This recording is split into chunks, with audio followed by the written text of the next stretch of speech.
सहनाववतु सहनौ भुनक्तु सह वीर्यं करवावहै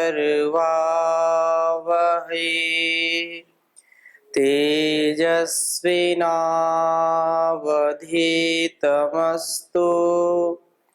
मा विद्विषावहै।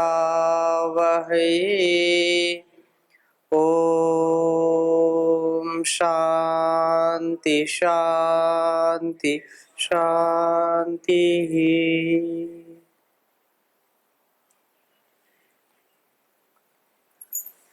वैदिक जीवन पद्धति में हम चर्चा कर रहे हैं पंच महायज्ञों के अंतर्गत अतिथि यज्ञ। यद्यपि अतिथि यज्ञ में काफी हमने पीछे चर्चा कर ली थी। पिछली कक्षा में ताऊ जी ने एक प्रश्न पूछा था कि अतिथि हम किसको माने, अतिथि को कितने दिन एक स्थान पर निवास करना चाहिए। तो संदर्भ में थोड़ी सी चर्चा करके फिर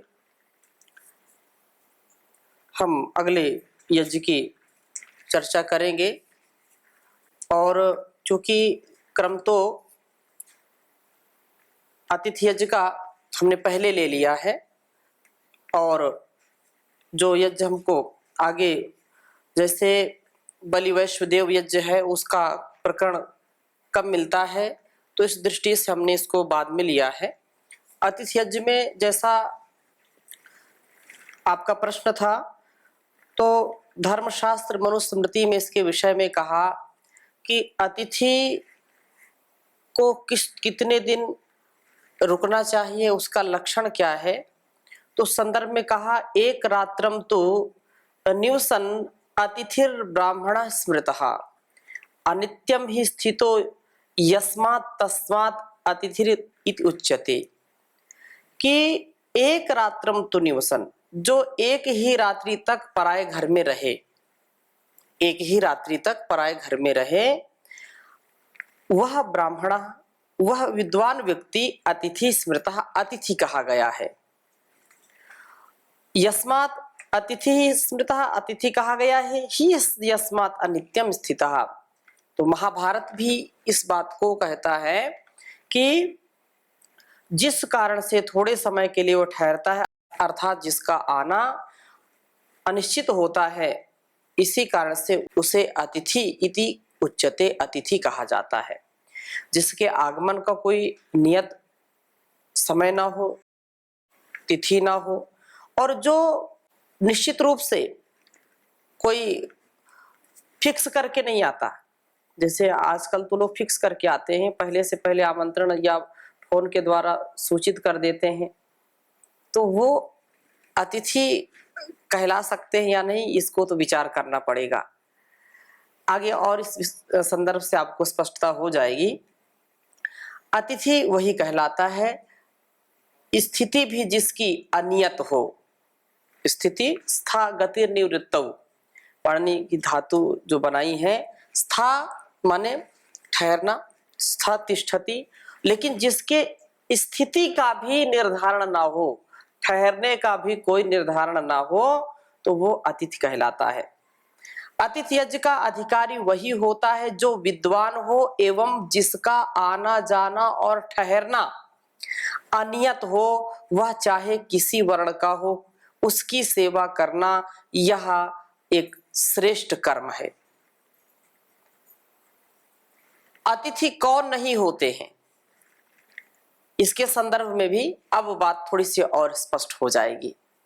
कुछ चीजें हमको सीधे उदाहरण देने पर समझ में आती हैं, कुछ चीजें उल्टा उदाहरण देने पर समझ में आती बातें।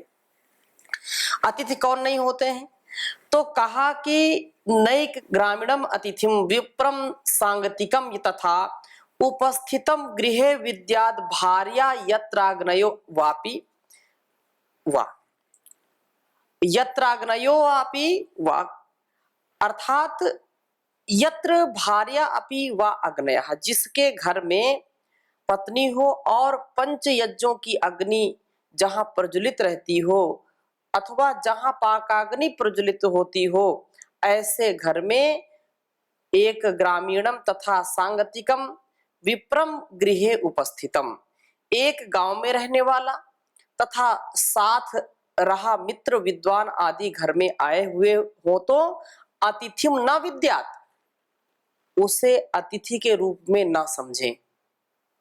जो एक ही गांव में रहता हो, मित्र हो, अंग संग रहने वाला हो, और जहां पत्नी हो, पंच महायज्ञों का अनुष्ठान हो, वहां निरंतर जो लोग रहते हैं उनको अतिथि नहीं समझना चाहिए, अतिथि के रूप में उनको न जाने। और क्या कही बात, उपासते ये गृहस्था पर पाकम बुद्धयः तेन ते प्रेत्य पशुताम व्रजन्त्यन्नादि दायिनाम। अब जो कल हमने चर्चा की थी वही बात महर्षि मनु लिख रहे हैं यहाँ पर कि ये गृहस्था, जो गृहस्थ हैं, पर पाकम उपासते, दूसरों के घर में बने भोजन को खाने पीने की प्रवृत्ति रख रहे हैं, जो है केवल उदर पूर्ति के लिए, केवल रसना के लिए जाते हैं, दूसरों के घर में अच्छे अच्छे स्वादिष्ट भोजन करने की जिनकी प्रवृत्ति है, और उनको कुछ समाज से, कुछ राष्ट्र से, कुछ धर्म से कुछ लेना देना नहीं है। जो भोजन भट्ट हैं, जो केवल पेट भरने के लिए दूसरों के घर जाते हैं, वे अतिथि ना समझे जाएं। इसलिए कहा तेन, और क्या कहा, इत्ते अबुद्धयः, न बुद्धि जिसके बुद्धि ने, क्या है, अबुद्धया, येषाम न बुद्धया वर्तन्ते व बुद्धया सन्ति, बुद्धियां जिनके पास नहीं है, जो अल्पज्ञ है, ऐसे अविवेकी अबुद्धि वे बुद्धिहीन तेन उस पर भोजन के लोभ में संस्कारों के कारण प्रेत्य पुनर्जन्मों में अन्नादि दायिनाम पशुताम व्रजंती, अन्न भोजन देने वालों के पशु बनते हैं। यदि, ये बहुत बड़ी बात है, कुछ लोग केवल इसी चक्कर में रहते हैं कि कहाँ जाया जाए, कहाँ किसी के घर का आतिथ्य जो है मिले हमको, कहाँ बढ़िया जो है व्यंजन मिले, हलवा पूरी गरम गरम, हाँ, कहाँ जो है मटर पनीर छोला मिले। तो कुछ लोग केवल इसी चक्कर में रहते हैं, तो घूम घूम कर केवल खाते पीते रहते हैं, तो उनको अतिथि न समझा जाए। ये बात कही है कि अगर ऐसा, अब वो जो ऐसा कर रहे हैं कि किसी के मन में ऐसा है और ऐसी प्रवृत्ति है, तो उनको भी सावधान हो जाना चाहिए। महर्षि मनु कहते हैं कि वे ऐसा करते हैं इस जीवन में, तो अगले जन्म में वो उन्हीं के पशु बन जाते हैं, उन्हीं घर में कुत्ते बन जाएंगे, बिल्ली बन जाएंगे, क्योंकि वो पर अन्न, दूसरों के भोजन के लिए वो लालायित रहते हैं। जैसे कुत्ते को कितना मारो लेकिन उसको रोटी खिलाते रहो तो वो तुम्हारे पास ही आएगा, आता है कि नहीं आता।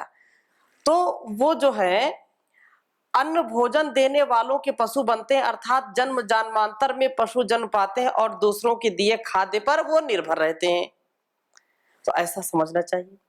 महर्षि मनु के इस श्लोक को महर्षि देवदयानंद उसका अर्थ करते हुए लिखते हैं कि यदि गृहस्थ होकर के पराये घर में भोजन आदि की इच्छा करते हैं, तो वे बुद्धिहीन गृहस्थ अन्न के प्रति ग्रह रूप पाप करके जन्म जन्मांतर में अन्न आदि के दाताओं के पशु बनते हैं, क्योंकि अन्य से अन्न आदि का ग्रहण करना अतिथियों का काम है, गृहस्थियों का नहीं।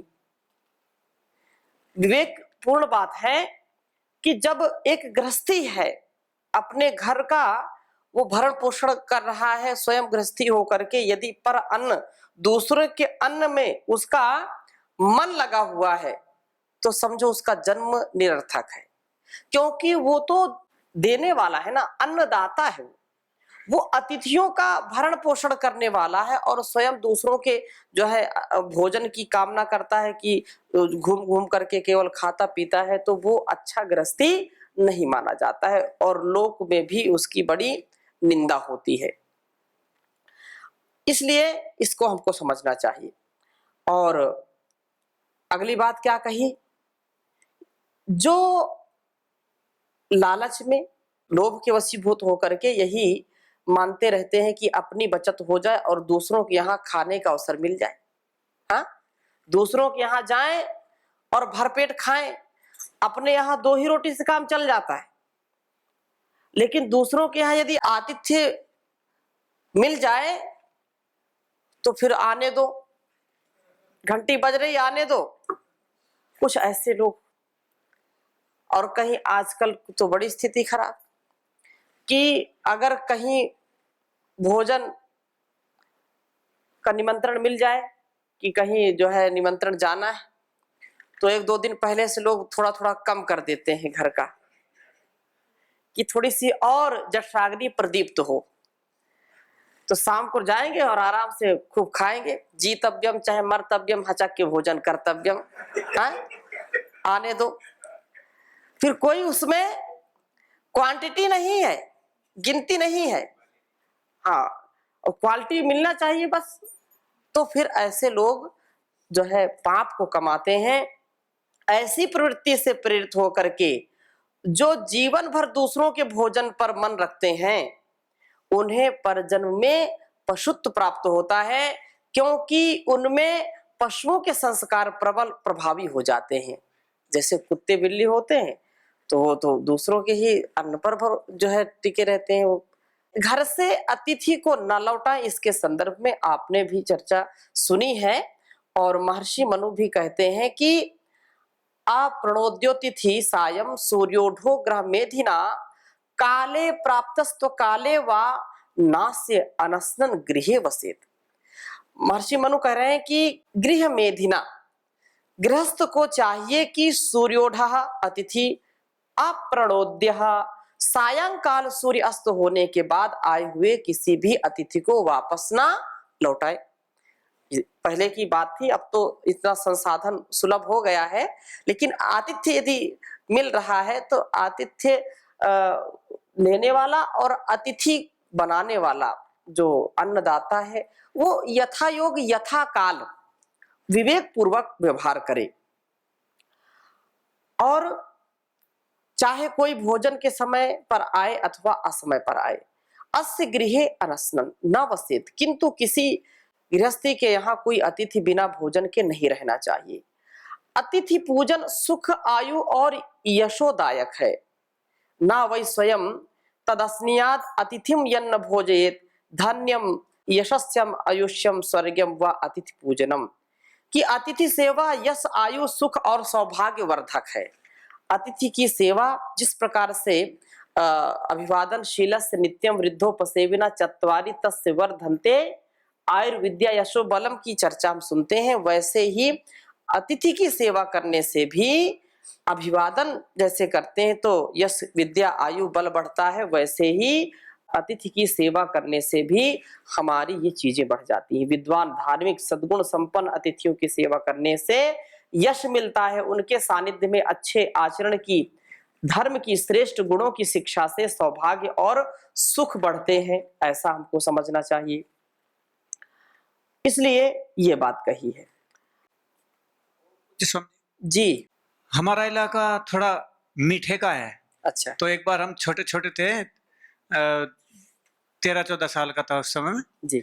तो किसी की शादी में गए थे। तो जैसे अब 20-21 साल के जवान हो जाते जो व्यायाम आदि करते हैं, तो वहाँ हम शादी में गए तो हमने एक साइड में खड़े होकर भोजन करने लगे जी। तो एक बूढ़ा आया, चिल्लाने लग गया आते ही, बोले अरे ये क्या किया, ये 8-10 जवान खड़े, परात को गर्म कर लो, ये तो सारी आधी की आधी हटा देंगे, इसको बाकी क्या खाएंगे। तो रसगुल्लू पे 8-8 10-10 आदमी एक ही प्लेट पर लग जाते, तो वो भोजन बटी होते हैं। हाँ, इसीलिए तो कहा कि वो अतिथि नहीं है वो कई ऐसे प्रसंगों में, ऐसे अवसरों पर कुछ लोग ऐसे हो ही जाते, आ ही जाते हैं। तो उसमें गर्म करना चाहिए मिठाई विठाई को, या ठंडी खिला दे। ये तो विवेक के ऊपर निर्भर करता है कि यथा योग्य व्यवहार करना चाहिए। नहीं बेचारे को, उसकी तो आदमी की बेइज्जती हो जाएगी। हाँ, कुछ लोग ऐसे होते ही हैं, ये समाज में ऐसा होता है। 20-20, 30-30 रसगुल्ले खा 20 जाते एक 20 आदमी, 30 30 की कोई गिनती नहीं। गिनती नहीं होती। कई ऐसे होते कि 100 रसगुल्ले भी खा जाते हैं, 100 रसगुल्ले। हाँ, अ, ये मैंने तो प्रत्यक्ष देखा एक, उस समय, डोंगा सिस्टम चलता था। जी, उस समय मैं कक्षा 5वीं में पढ़ रहा था और एक किसी ने शर्त लगाई, कितने रसगुल्ले खा सकते हैं। तो उसने 130 रसगुल्ले तक खा लिए थे, 130 रसगुल्ले। अब वो थोड़ा सा पहलवान भी था, लेकिन ये, अब कई लोग ऐसे भी, परम पूज्य गुरु जी कई बार बताते हैं, बड़े बड़े सन्यासी, उनको जितना आवश्यक था उतना तो खिला दिया जाता था, लेकिन वो कई बार जो लोग बोलते और लीजिए महाराज, और लीजिए, और लीजिए महाराज। अब फिर महाराज जी बैठ गए, ठीक है आने दो महाराज, खिलाओ। तो 3-3 4-4 5-5 लीटर दूध पी जाते थे। हो सकता है 1-2 गिलास में हो जाए, लेकिन महाराज थोड़ा सा और लीजिए। अब कोई जो है चिढ़ाने के लिए भी बोल देते हैं, तो फिर आने दो। तो इसमें ये तो सामर्थ्य जिस प्रकार से व्यक्ति बढ़ाता है वो बढ़ता रहता है, ठीक है। निद्रा, भूख और जो है काम वासना, जितना हम बढ़ाएंगे उतना बढ़ेगी, जितना हम सोएंगे उतनी नींद आएगी, ठीक है। और जितनी हम भूख, जो खाने की आदत है, कम करेंगे तो कम हो जाएगी। वो कम करने का तात्पर्य ये है कि जो संतुलित है हमारे लिए, जो संतुलित। आवश्यक है। कम का तात्पर्य इतना, ये इतना कम भी नहीं कि बिल्कुल नहीं खाना, तो फिर जो है। जी ओम स्वामी जी, जी मैं ये पूछ रहा था, जैसे हम अब भी और बचपन में भी मतलब अपने रिश्तेदारी में घूमने जाते हैं, मामा जी के, फुआ जी के, जी। वहाँ 1-1 महीने तक रहते हैं, तो इसका तात्पर्य तो ये है आप कि अतिथि नहीं है, आप अतिथि बन करके नहीं गए। हाँ, वो तो ठीक है, वो संबंध है, रिश्तेदारी तो है। हम दूसरे के घर पे 1-1 महीने तक रहे, तो अब हम पशु बनेंगे? इसमें चिंता की बात नहीं है। ये तो जो संबंध होते हैं वो बहुत महीनी होते हैं। एक संतान को पुष्पित पल्लवित करने के लिए, उसको संस्कारित करने के लिए कितने लोग अपना सामर्थ्य लगाते हैं। जब बच्चा जन्म लेता है, बालक हो या बालिका, तो घर में कितने लोग उसको जो है पालते पोसते हैं, माता पिता, हैं, ताई चाचा, दादा दादी, कितना पालते हैं। केवल एक ही घर से नहीं, फिर वो दूसरों के नाना नानी के यहाँ जाता है, मामा मामी के यहाँ जाता है, वहां से कितने उसको संस्कार मिलते हैं। तो ये तो एक सामाजिक व्यवस्था है। लेकिन वो अतिथि जो शास्त्रीय संदर्भ है, वो अतिथि नहीं है, वो तो एक रिश्तेदारी में गया, संबंध में गया, संबंधी है वो। और उन सगे संबंध में रहना कोई पाप नहीं है। लेकिन आप जब बचपन में गए तो वहां खाने के लिए गए थे क्या? नहीं। नहीं गए थे, क्योंकि इतना वहां उस समय विवेक नहीं होता है। और जैसे जैसे हमारा आयुष्य बढ़ता है, हमारा जो है कार्य क्षेत्र भी बढ़ता रहता है। अब कोई आपसे बोले, अब तो यहाँ गुरुकुल में आ गए आप, अब कोई आपसे कोई बाहरी व्यक्ति भी है, उसको जब जैसे बढ़ जाएगा, उसको बोलो कि आप जा करके 1-2 महीने रह के आओ, आप 10 दिन भी नहीं रुकोगे वहां पर, है। तो ये अलग वार्ता हो गई। जी वो जी स्वामी जी, हमारा प्रश्न था कि जैसे आपने बताया 1 रात्रि तक अतिथि माना जाता है, तो उसमें कुछ ऐसा भी है कि कोई लक्ष्य के साथ आए अतिथि 1 रात्रि? उसका उत्तर तो मैंने पिछली कक्षा में दिया था ना। लक्ष्य विशेष है, कोई अनुष्ठान कर रहा है, किसी कार्यक्रम में गया है, तो वो देश काल परिस्थिति अलग है, ठीक है ना। तो सुनिश्चित है उसका, वो सुनिश्चित काल के लिए गया है, तो वहां एक वक्ता के रूप में गया है, एक जो है अनुष्ठानकर्ता के रूप में गया है, वो अलग बात हो गई। लेकिन एक अतिथि का जो यहाँ पर संदर्भ दिया है, तो अतिथि तो 1 रात्रि तक का ही विशेष माना जाता है। जैसे कई बार वैसे मिलने के लिए चले जाते हैं तो अतिथि माना, उसमें तो कोई विशेष लक्ष्य भी नहीं है ऐसा? हाँ, मिलने के लिए गया है तो कोई निकल रहा, मिल रहा तो ठीक, उसको आतिथ्य तो करना चाहिए, अतिथि है वो, यदि विद्वान है वो, ठीक है। स्वामी जी प्रणाम जी जी। एज पर भी इसका प्रभाव पड़ता है? जब मैंने उदाहरण दिया ना, यदि आप बाल्यकाल में है, आपका बचपना है, तो उस समय आप यदि किसी संबंधी के यहाँ जाते हैं, तो वो एक अतिथि नहीं है, वो तो एक संबंध के रूप में आया है। हाँ, यदि आप बहुत विद्वान हैं और आप किसी के घर जाते हैं अनुष्ठान के लिए या आप उपदेश करते हैं, आपका वो सत्कार करता है, तो वो अतिथि हो गए फिर, ठीक है ना? किसी जो है रिश्तेदार के यहाँ गए तो उस समय एज का प्रभाव क्या वहाँ, चाहे छोटा हो बड़ा हो एक ही बात है। जैसे बालक अवस्था जो होता है उनको अतिथि नहीं माना जाता है, युवा अवस्था से लेकर प्रौढ़ अवस्था तक जो है उनको अतिथि मान सकते हैं, पर बालक को नहीं ऐसा मान। नहीं, मैंने आप अभी मैंने नचिकेता और यमाचार्य की बात आपको बताई, वो तो बालक ही थे ना, लेकिन वो विशेष थे और वो तप की भट्टी में तपे थे, विद्वान थे, तपस्वी थे, इसलिए उनको अतिथि माना। ठीक है, विशेष प्रयोजन से गए थे वो। स्वामी जी प्रणाम। जी प्रणाम। एक आदर्श अतिथि कैसे बनेंगे? एक आदर्श अतिथि बनने के लिए ये हमको कल्पना करनी चाहिए और ऐसा संकल्प हमको करना चाहिए कि हम जहाँ भी जाएं उस घर का कल्याण कर सकें। आदर्श अतिथि वही है जिसके घर का वो अतिथि बने, उसके घर में ज्ञान का आधान करा दे, उसके जाने मात्र से उस घर में सुख शांति आनंद का विस्तार हो जाए। एक अच्छा सच्चा अतिथि जब घर जाता है तो जो तोड़फोड़ होती है, जो कई प्रकार से विचारों की या व्यवहारों की असंतुलता होती है, असंतुलन जो होता है वो संतुलन में परिवर्तित हो कर दे, वो अपने व्यवहार से, अपनी वाणी से, अपने ज्ञान के अनुभव से। ठीक है ना? और अतिथि, आदर्श अतिथि वही है जो अपने जीवन को अच्छा जी करके उदाहरण प्रस्तुत करता है, उसका कृतित्व और उसका व्यक्तित्व बहुत महान होता है। इसलिए ऐसा बनेगा जो वो साधारण व्यक्ति भी असाधारण हो जाएगा। और जो भी उसका, जैसे उदाहरण के लिए परम पूज्य स्वामी जी महाराज यदि किसी के घर जाएं तो आप क्या विचार करते हो? वो तो उसका सौभाग्य है ना, हाँ, सौभाग्य होगा। वो तो पूरा तन मन धन जो भी जो है परम पूज्य स्वामी जी महाराज की सेवा में लगाना चाहे वो लगाने में कोई कसर नहीं छोड़ेगा। जी। तो ये ऐसा अतिथि हो।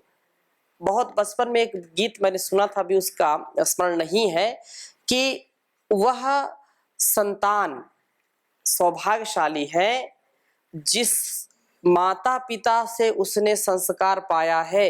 अभी जैसे बचपने की बात करें ना, राजा बेटा शिक्षा मेरी भूल कभी ना जाना, जिस घर के तुम अतिथि बनो उस घर को तुम जान से जगमगाना, राजा बेटा मेरे दूध को कभी न लजाना। ऐसे कुछ उसकी पंक्तियां थी।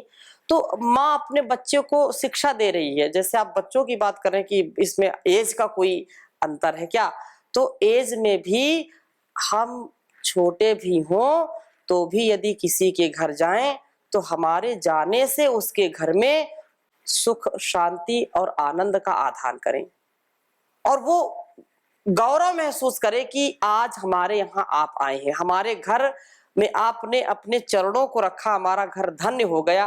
वो सच्चा अतिथि है। अब ऐसा नहीं कि किसी के घर में जाए तो वहां लठ बज जाए, किसी के घर में जाकर के आप तोड़फोड़ कर दें, अशांति पैदा कर दें, तो फिर वो फूट पैदा कर दें, तो वो अतिथि नहीं है, वो तो फिर कुछ दूसरा ही है। अब यहीं पर विराम करते हैं। ओम